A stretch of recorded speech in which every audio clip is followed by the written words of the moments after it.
오늘 하나님께서 우리에게 주시는 말씀은 요한복음 12장 29절로 30절 말씀입니다. 이제 하나님의 말씀을 받들어 봉독하겠습니다.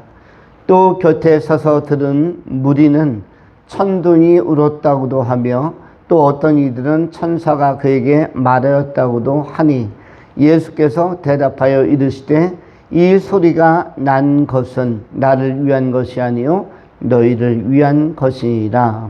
아멘.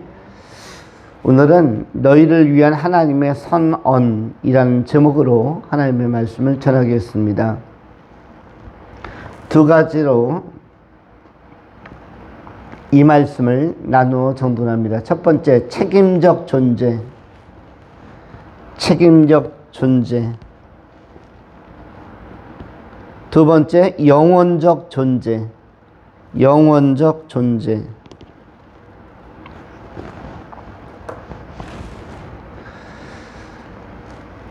많은 군중들이 예수님께서 하늘 아버지와 하늘에 계신 성부 하나님과 대화를 나누는 것을 듣고 천둥이 울었다. 하늘에서 굉장히 강력하고 큰 메시지 내지는 소리가 있었다라고 평가하기도 하였고, 또 그 큰 소리가 아름다웠기 때문에 천사가 울었다라고도 평론을 하였습니다.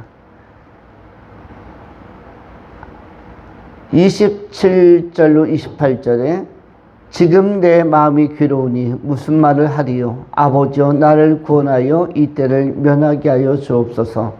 그러나 내가 이를 위하여 왔나이다. 아버지여 아버지의 이름을 영광스럽게 하옵소서 하시니 하늘에서 소리가 나서 이르되 내가 이미 영광스럽게 하였고 또다시 영광스럽게 하리라 하시니, 바로 28절에 나오는 하늘에서 소리가 나서 선언되어진 이 내용, 내가 이미 영광스럽게 하였고 또다시 영광스럽게 하리라. 이것은 성부 하나님이 하늘에서 선포하신 그러한 말씀입니다. 이 메시지를 듣고 지상에 있던 많은 무리들이 깜짝 놀라게 되었습니다. 그러면서 이 소리의 내용이 과연 무엇인가? 어떤 사람은 천둥 번개가 우르릉 쾅 쳤다라고 그 하늘이 갈라지는 소리가 들렸다라고 이야기하였고, 어떤 사람들은 천사가 그 소리가 클 뿐만 아니라 아름다웠다. 그래서 천사들이 울었다라고 그렇게 해석을 하기도 한 것입니다. 그리고 그 내용은 30절에 이 소리가 난 것은 나를 위한 것이 아니요 너희를 위한 것이니라 라고 예수님께서 이 소리의 내용과 의미를 해석해 주신 것입니다. 본문을 두 가지로 나누면 첫 번째는 책임적 존재입니다. 왜냐하면 이 소리가 난 것은 어떤 목적에서 소리가 났냐면 30절에 나를 위한 것이 아니요 너희를 위한 것이니라. 너희 때문에 소리가 났다라는 것입니다. 포인트가 무엇인가? 너희라는 단어에 포인트가 있고, 여기에 핵심적인 대상에 대한 부각과 또 대상에 대한 지목이 있는 것입니다. 대상에 대한 특정, 그것은 너희다라는 것입니다. 이 너희는 쉽게 표현하면 첫 번째는 이 소리를 들은 모든 자들, 첫 번째는 무리와 유대인들이고 두 번째는 인류, 인간을 너희라고 하는 것입니다. 너희는 만물의 영장으로서 이 세상에 있는 다른 동물들과 다르고 생물들과 다르고 다른 피조물과 구별되는 존재로, 차이가 있는 존재로 만들어졌음에도 불구하고 그 책임감을 실감하지 못하고 살아가는 인간들이 너무나 많다는 것입니다. 인간은 많은 권리를 주장하고 또 많은 권세를 가지고 있고 많은 능력과 재능도 가지고 있습니다. 동시에 세상에 있는 많은 것들을 하나님께서 우리에게 위임하셨고 대리적 통치자로서 하나님의 통치권을 대리적으로 수행할 수 있는 그런 권세를 인간에게 주셨습니다. 이 말은 동시에 위임받은 자에게 반드시 이런 대리적 통치에 대한 책임을 물으시겠다라고 말씀하고 있는 것입니다. 이것은 무엇과 구별되냐면 세상에 있는 인간 이외의 다른 피조물과 구별이 되는 것입니다. 다른 피조물 하면 무엇이냐면 우리 인간보다 먼저 만들어진 피조물, 예를 들어서 해와 달과 별에게 책임을 묻지 않습니다. 우리 인간보다 먼저 만들어졌습니다. 바다나 물에게 또는 흙에게 책임을 묻지 않습니다. 또는 식물과 많은 동물들에게 책임을 묻지 않습니다.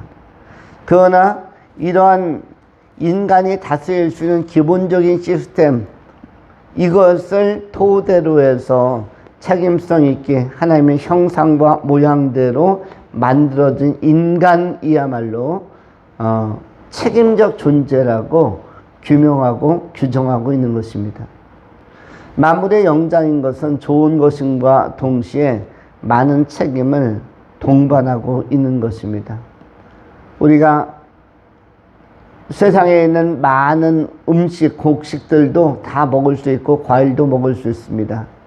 우리는 마음껏 나뭇가지를 꺾기도 하고 또 과일 열매를 따기도 하고 채소나 이런 것들이 땅에 뿌리를 내리고 성장했을 때 그들의 아픔을 전혀 고려하지 않고 칼날로 싹둑 배추 밑둥이라든지 무를 뽑아 올리고 당근을 뽑아 올립니다.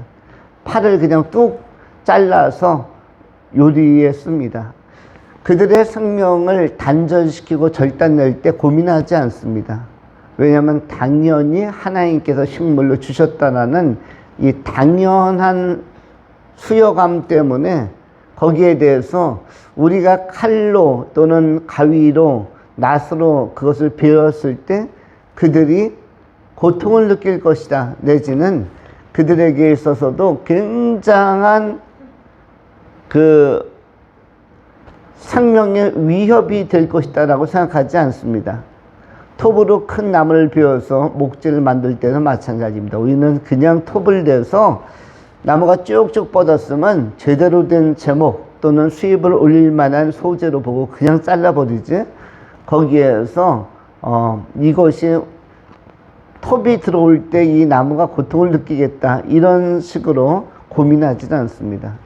동물을 또 우리가 육축을 음식물로 먹을 때도 마찬가지입니다. 우리가 육식을 좋아합니다. 고기를 좋아하고 소고기, 돼지고기, 닭고기, 양고기, 또 염소고기, 심지어 요즘엔 많이 줄어들었습니다만 토끼고기, 개고기 이런 고기류가 있습니다. 오리고기 또는 생선류, 수많은 그 생선들, 그들도 살았을 때는 아주 파닥파닥 그리고 자유롭게 물살을 헤치면서 자기의 삶을 구가하고 있는데 그들에게 그물을 던지거나 낚시를 던져서 그들의 생명을 갑자기 절단내는 것은 인간의 어떤 포획행위라고 할 수가 있습니다. 사냥행위.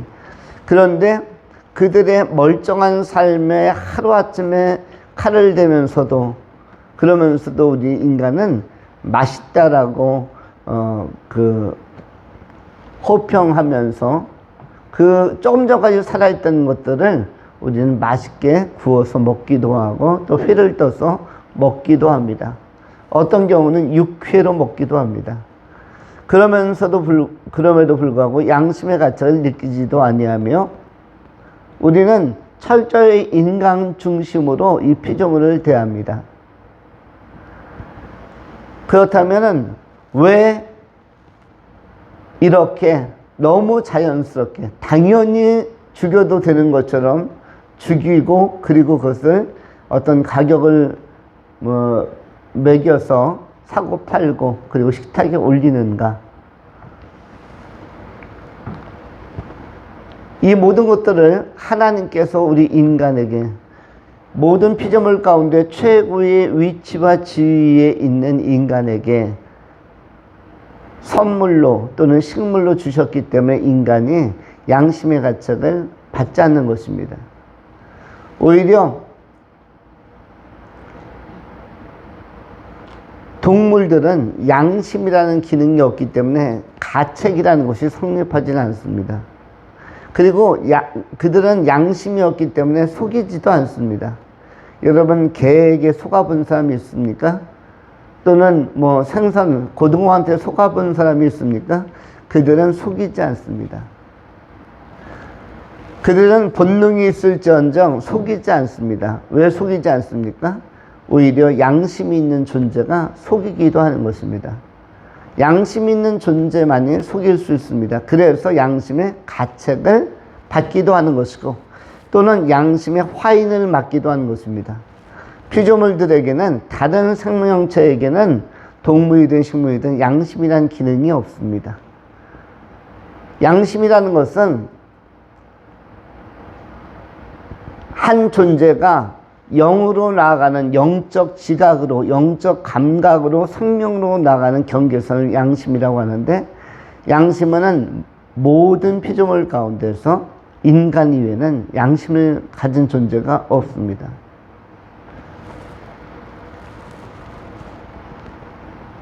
오직 인간만이 양심을 가졌는데, 왜 하나님은 그렇다면 소나 말이나 강아지나 고양이에게, 호랑이에게 없는 양심은 인간에게 주셨을까요? 그것은 우리가 책임적 존재라는 것을 깨닫게 하기 위해서 양심을 주신 것입니다. 책임적 존재, 하나님 앞에서 책임 있는 존재라는 사실을 깨닫게 하기 위해서 양심이라는 기능을 인간에게만 둔 것입니다. 그리고 양심은 그리스도를 찾아갈 수 있는 회개의 통로, 회개의 디딤돌이 될 수 있고, 자기를 들여다보는 거울, 영적인 내면 속의 거울 역할을 할 수 있는 것이 있는데, 그것이 바로 양심이라는 것입니다. 그래서 우리는 얌체 같은 사람에게 이렇게 이야기합니다. 너는 양심도 없냐? 너는 양심도 없냐? 이 말은 뭐냐면, 너는 내면 세계를 들여다볼 수 있는 거울이 없느냐라는 것입니다. 내면 세계 안에 거울이 있는데, 우리는 자기의 용모를 들여다볼 수 있는 현상적인 거울을 다 가지고 있습니다. 여성들은 화장대 앞에 서기도 하고, 남성들도 자기의 얼굴과 용모를 확인하고 비추일 수 있는 자기의 자화상을 들여다볼 수 있는 거울을 사용을 합니다. 특별히 외출을 할 때는 잠에서 깨어나 바로 외출하지 않고 거울 앞에 한 번씩 서게 됩니다.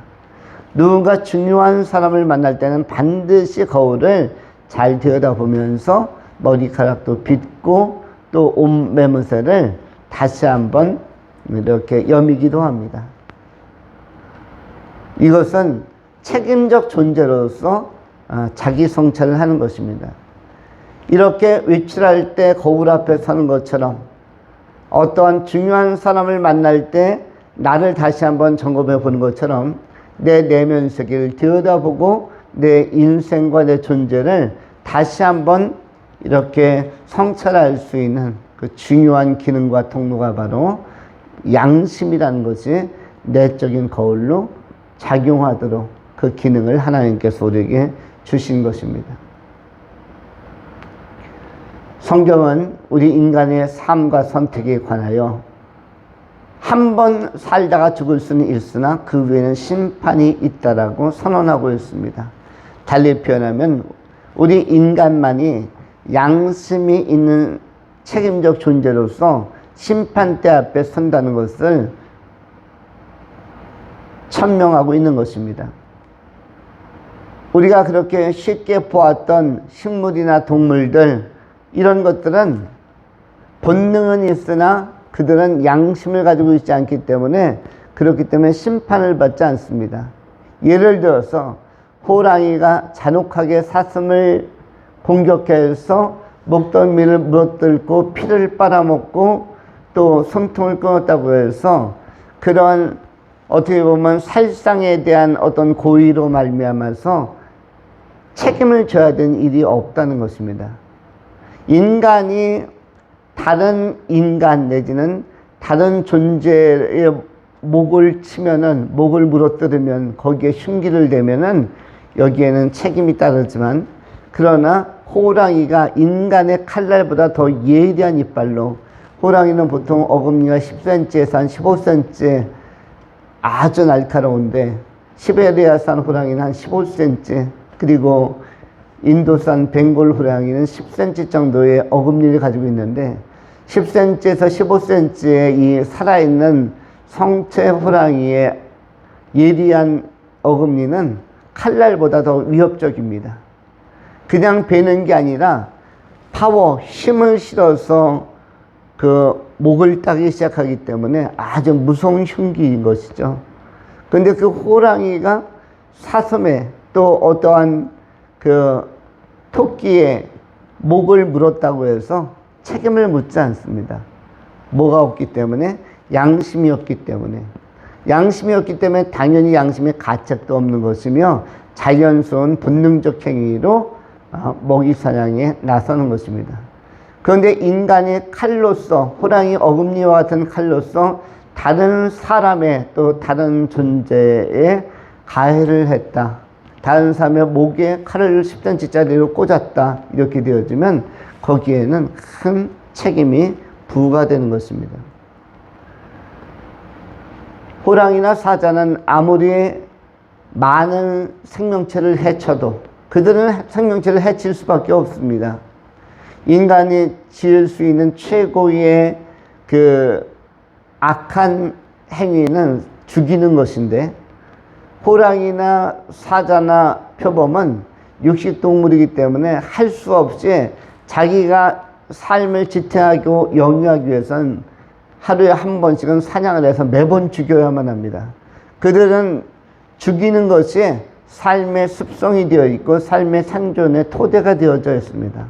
상어와 같은 샤크, 상어와 같은 그런 공격적인 물고기도 마찬가지입니다. 이 상어도 역시 수많은 물고기를 목을 따야만, 그거를 씹어 먹어야만, 그래야만 활동할 수 있기 때문에 상어도 매일 사냥에 나섭니다. 이렇게 피를 보는 존재들도 뭐가 없으면, 양심이 없으면 심판에 대해 서지 않는다. 그런데 인간은 영을 가진 존재입니다. 그래서 인간을 만물의 영장이라고 합니다. 만물 가운데서 영을 가진 가장 수장, 우두머리, 어떤 단체의 장이 있죠.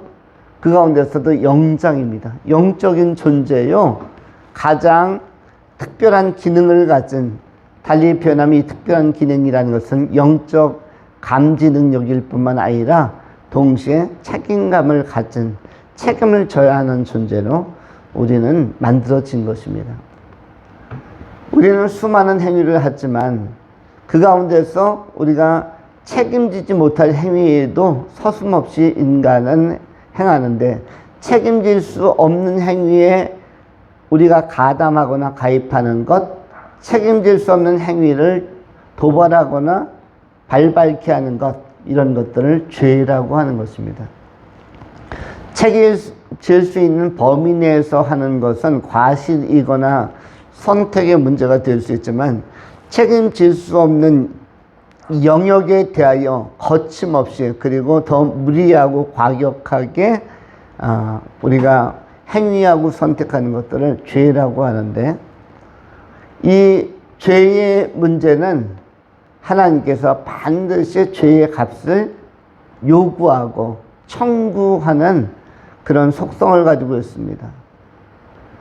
우리 인간에게 있어서 어린아이들이나 청소년이나 청년이나 장년이나 노년이나 공통적으로 이 죄의 문제가 수반되고 삶 속에서 죄를 발현하고 표현하고 죄가 굉장히 급격하게 우리의 삶 속에서 내재되어서 우리를 매우 어렵게 또 버겁게 우리의 삶 속에서 어둡게 작용하는 것을 보게 되어집니다. 이 죄가 굉장히 무겁게 우리의 삶을 따라붙는데 거기에 대한 부담, 죄가 우리를 지배하려고 할 때 그것을 이겨내지 못하는 요소들, 그러한 양상들과 반응들을 우리는 죄의식이라고 하고, 우리가 이 죄의 문제를 인식하게 되어지는 과정을 죄인식이라고도 합니다. 사람들은 죄의 문제를 해결하지 못하면, 죄는 지으나 죄를 해결하지 못하고 은폐해놓고 덮어놓고 넘어가면 죄의식이 심화됩니다. 죄의식이 너무나 깊어지면 양심의 마비가 오게 되는 것입니다. 죄의식이 너무나 깊어지면은 사람이 동물적인 존재로, 야만적 존재로 바뀌게 되는 것입니다. 죄가 죄인 줄을 모르게 되는 것이죠. 죄가 죄인 줄을 모르고 사는 것이 타락한 보편적인 인간 양심이고, 그리고 인간의 자연인적 삶의 행태라고 할 수가 있습니다. 이러한 사람의 결국은 심판이며 영원한 벌이 초래되는 것이고 영원한 지옥에 떨어지게 되는 것입니다. 이러한 인간을 향해서 우리 하나님께서는 하나님의 아들 예수 그리스도를 이 땅에 보내셨습니다. 스스로는 자신의 행위에 대하여 책임질 수 없는, 죄는 지을 수 있으나 책임은 질 수 없는 능력이 부족하고 능력이 부재한 죄의 문제에 대하여 하나도 해소할 수 있는 방안을 갖추고 있지 않은 우리 인간들, 변명은 할 수 있으나 죄의 문제를 해결할 수도 없는 그런 인간들을 위하여 하나님의 아들 예수 그리스도를 이 땅에 보내주신 분이 우리 하나님의 그 거룩한 결단이었음을 우리가 기억할 필요가 있습니다. 하나님은 하나님의 형상을 가진 인간이, 달리 표현하면 양심을 가진 인간이 심판받는 것을 원치 않습니다.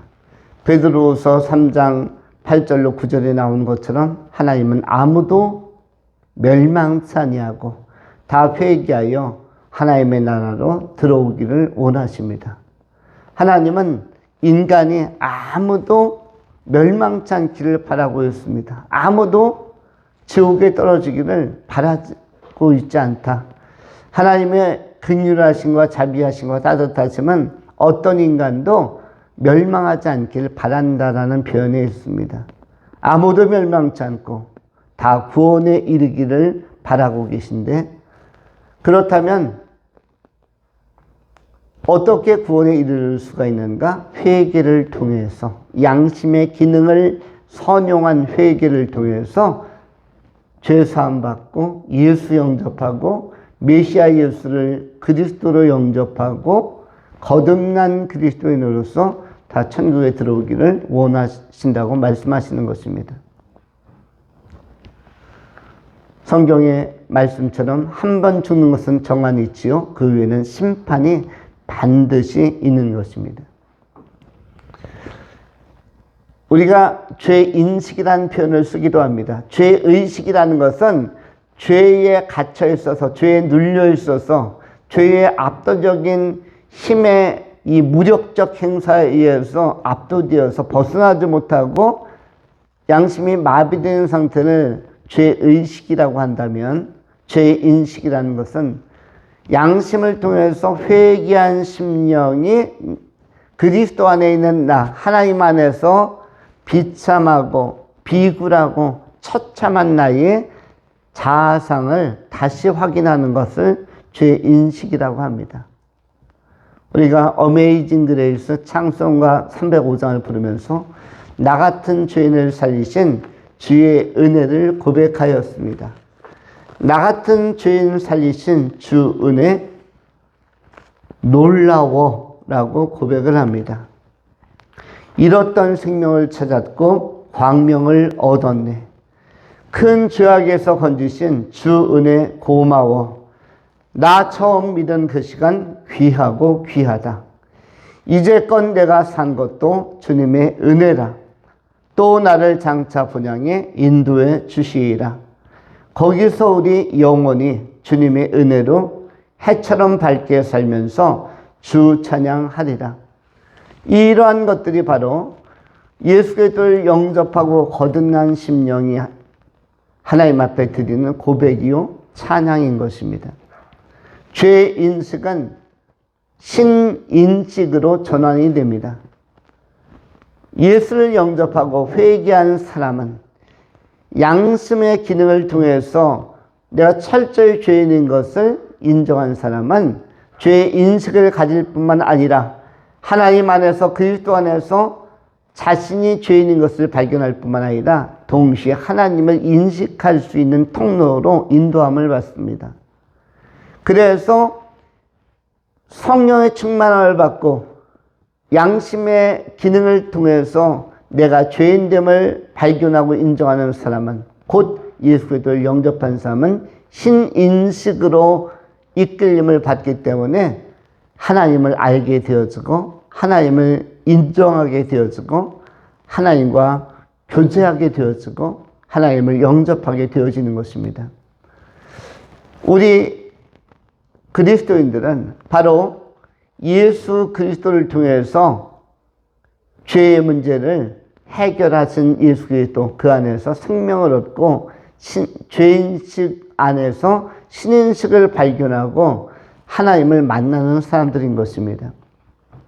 우리에게 있어서는 죄의 문제가 예수를 영접하는 사건을 통해서 해결이 되는 것입니다. 그러나 예수를 영접하지 아니하면 이 책임은 다 나 자신이 져야 되고 인간이 져야만 하는 것입니다. 인간이 책임을 질 수 있는 능력도 없으면서 책임을 져야 하는 상황, 그 정황을 지옥이라고 하는 것입니다. 책임을 질 수 있는 능력도 없는데 책임을 져야 되는 숙명이 부과되어 있기 때문에 지옥은 영원한 고민의 고통의 장소요, 끊임없이 해결되지 않는 순환적인 이런 굴레의 자리인 것입니다. 그래서 지옥은 헤어나올 수가 없습니다. 책임은 져야 하는데, 존재론적으로 책임을 져야 되는데 능력으로 볼 때에는 책임을 질 수가 없습니다. 그래서 해결되지 않는 문제를 가지고 영원한 벌 가운데서 씨름하는 그것이 바로 지옥인 것입니다. 자기에게 능력이 있다면, 인간에게 능력이 있다면 죄의 값을 다 치르고 해결되었으니까 나와야 되는데 죄의 문제를 해결할 수 있는 능력이 인간에게 없기 때문에 혼자서 지옥에 떨어지면, 예수 안 믿고 지옥에 떨어지면 죄에 대한 책임성은 있는데 책임적 존재로서의 역할은 해야 되는데 책임질 수 있는 능력이 없기 때문에 그 혼돈과 그 고민 속에서 고뇌하면서 영원한 벌을 받는 것입니다. 그래서 지옥에 간 사람들은 고민이 많습니다. 고뇌가 많은 것입니다. 영원히 형벌받으면서 고통받으면서 고뇌하기보다는, 그러한 지옥에 가기보다는 이 땅 속에서 차라리 양심의 선한 기능을 통해서 성령의 조명을 받고 예수 영접하고 죄사함 받고 영원히 자유한 자가 되는 것, 진리를 알지니 진리가 너희를 자유케 하리라 예수님께서 말씀하셨는데 그 자유인이 되는 것만큼 멋진 선택이 없는 것입니다. 예수 그리스도 안에서 진리 되신 예수를 영접하고 진정한 자유를 누리며 그리스도 안에서 해방된 심령으로 살아가는 자유의 충만함을 경험하는 그런 승리하는 사람들, 화해의 자녀들로 남은 생에 살아가실 수 있기를 축원합니다. 두 번째로 영원적 존재. 예수님께서는 요한복음 12장 30절에 예수께서 대답하여 이르시되 소리가 난 것은 나를 위한 것이 아니요 너희를 위한 것이니라. 이 말은 예수님께서 이 땅에 오신 목적은 철저히 인간에게 있음을 알려주고 있습니다. 예수님께서 십자가 지신 것도 인간을 위한 것이요, 성육신 하신 것도 인간을 위한 것이요, 부활하시는 것도 인간을 위한 것이며 재림하시는 것도 인간을 위한 것입니다. 우리는 예수님께서 이 땅에 왜 오셨는가, 왜 십자가에 달리시는가, 왜 고난을 받으시는가, 왜 피 흘리시면서 돌아가시는가, 왜 부활하시는가, 왜 다시 오시는가, 이에 대하여 깊게 상고하지 아니할 때가 많습니다. 왜 하나님 나라에 올라가시면은 올라가신 것으로 끝나지 다시 오시는가? 그리고 십자가에 못 박혀 죽은 것으로 끝나야지 가서 왜 일어나시는가? 예수님은 부활 성천하시고 하나님 나라 천국에 올라가셔서 가만히 계신 것이지 아니죠. 두 가지 일을 하죠. 한 가지 일은 무엇입니까? 지상에 있는 성도들의 구원, 견인을 위해서 열심을 품고 그 영혼이 하나님 앞에 바로 서도록 중보하는 일을 우리 주님께서는 끊임없이 계속하고 계십니다. 이것을 로마서에서는 우리 주께서 하나님의 보좌 우편에서 그 성도를 위하여 아주 간절한 마음으로 친히 기도하고 계시다, 간구하고 계시다라고 표현하고 있는 것입니다. 또한 성령께서 성도를 위하여 간구하신다라고 말씀하고도 있는 것입니다. 로마서 8장 26절 성경이 이렇게 말씀합니다. 이와 같이 성령도 우리의 연약함을 도우시나니 우리는 마땅히 기도할 바를 알지 못하나 오직 성령이 말할 수 없는 탄식으로 우리를 위하여 친히 간구하시느니라. 오직 성령이 말할 수 없는 탄식으로 우리를 위하여 친히 뭐뭐하시느니라, 간구하시느니라. 성령 하나님께서 성도의 견인, 성도가 회심하고 또 쓰러지지 않도록 성도가 가진 믿음을 계속 지켜갈 수 있도록, 하나님 나라에 들어갈 수 있도록 친히 간구하고 계시다라고 말씀하고 있는 것입니다. 27절 마음을 살피시는 이가 성령의 생각을 아시나니 이는 성령이 하나님의 뜻대로 성도를 위하여 간구하심이니라. 로마서 8장 26절로 27절에 간구라는 단어가 이렇게 두 번이나 나오고 있는 것입니다. 굉장히 안타까운 마음을 가지고 성령께서 간구하신다. 간구하는데 그냥 형식적으로 간구하는 게 아니라 친히라고 되어져 있습니다. 이것은 뭐냐면 자신의 문제인 것처럼 친히 간구하시느니라. 그리고 탄식하는 마음으로 오직 성령이 말할 수 없는 탄식으로, 탄식이라는 단어는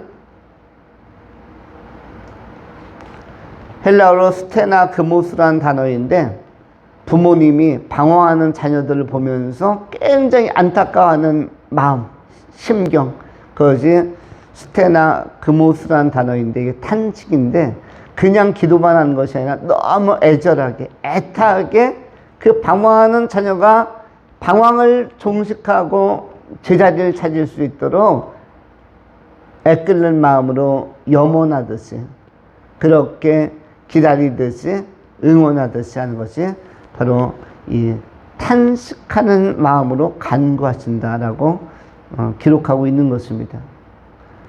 또한 동시에 예수님께서도 우리 성도들을 위하여 간절한 마음으로 기도하신다라고 말씀하십니다. 로마서 8장 34절에 누가 정죄하리요? 누가 능히 하나님께서 택하신 자들을 고발하리요? 의롭다 하시니 이는 하나님이시니 누가 정죄할 것인가? 죽으실 뿐만 아니라 다시 살아나시니 이는 그리스도 예수시니 그는 하나님 우편에 계신 자요 우리를 위하여 간구하시는 자시니라. 34절에 누가 정죄하리요? 여기서 정죄라는 단어, 또 고발이라는 단어가 나오고 있는데 이것은 헬라어로 엔칼레오라는 단어입니다. 소환하다, 다시 불러들이다. 그 문제를 책임을 충분해야 되니까 들어와 라고 소환하는 것, 바로 이 엔칼레오가 고발하는 것인데, 정죄하고 고발하는 것. 우리는 한 번 해결된 문제를 가지고 다시 시비를 삼는 것이 제일 무섭습니다. 학교에서나 군대에서나 옛날에 어떤 실수가 있었는데 그 문제가 잘 해결된 것으로 알았는데 그 문제를 가지고 다시 소환 다시 불러들일 때 그 문제 아직 처리 완전히 안 되었어, 들어와 할 때 굉장히 힘들어지는 것입니다. 굉장히 두려워지는 것입니다. 그래서 군에 간 그 병사들이, 마지막 말년 병장들은 무엇도 조심해서 밟아야 된다고 하죠? 낙엽도 조심해서 밟아야 된다. 이건 뭐냐면 그때 잠깐 시비가 붙었는데, 그런데 그때 너무 화가 나서 누구를 한번 걷어차고 나왔는데, 난 제대니까 끝했는데 소환장에 날라왔어요. 제대 날짜 일주일 연기하고, 제대하기 전에 예비군복 갈아입기 전에 먼저 법정에 나오시오. 군사재판 받아야겠어. 이렇게 하면은 이것이 뭐죠? 이게 소환되어지면 나는 빨리 집으로 가야겠는데 부대에서 연락이 왔어요. 빨리 다시 오라. 이 소환, 이거 얼마나 부담스럽고 얼마나 무섭습니까? 군부대를 나와서 나는 이제 해방이다, 난 제대다 하고 막 서울행 열차 티켓 끊고 막 KTX 올라타려고 하는데 소환 명령이 떨어진 것이에요. 부대로 복귀하라. 그것이 뭐죠? 엔칼레오. 너무 두려운 것이에요. 아까 내가 그 마지막으로 제대하면서 나올 때 나에게 굉장히 귀찮게 했던 후임을 한 대 걷어찼는데 얘가 고발을 한 것인가? 어쩌다가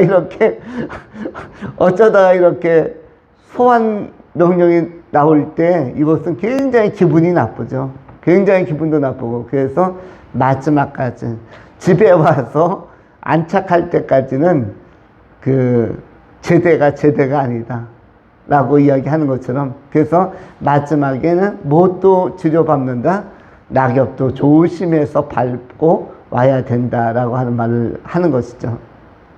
우리의 신앙생활이 그러한데, 우리가 죄의 문제가 해결된 것 같고 인생에서 내가 망각 속에서 묻어놓았던 많은 문제가 해결된 것으로 생각하면서 살았는데, 심판의 날 주님께서는 그 문제가 하나도 해결이 안 되었다라고 이야기할 수가 있다는 것입니다.